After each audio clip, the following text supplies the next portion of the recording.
ISO, c'est un peu un guide, enfin bon, un peu beaucoup un guide.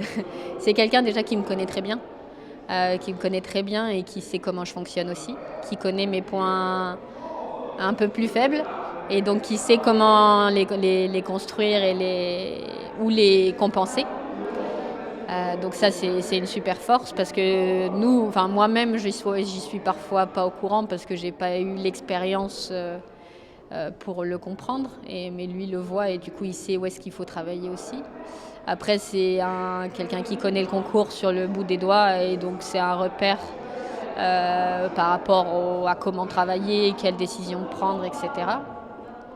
Et puis surtout, c'est une personne qui a toujours été bienveillante envers moi et en qui j'ai une grande confiance et qui veut que ça marche et qui me donne les moyens d'y arriver.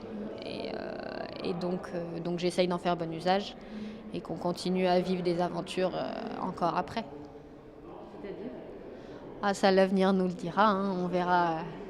On verra ce que nous réserve, mais je sais que rien n'est terminé et les relations qu'on crée dans une équipe, dans un Bocuse d'Or, c'est à vie avec tout le monde. Je pense que c'est unique.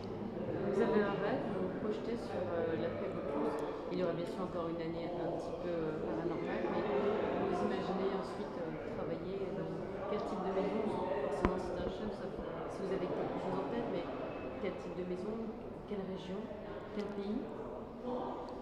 Pour l'instant, après le Bocuse d'Or, j'ai envie de retourner en cuisine, ça c'est sûr. De retourner en cuisine, retourner en brigade, d'apprendre d'un chef, d'apprendre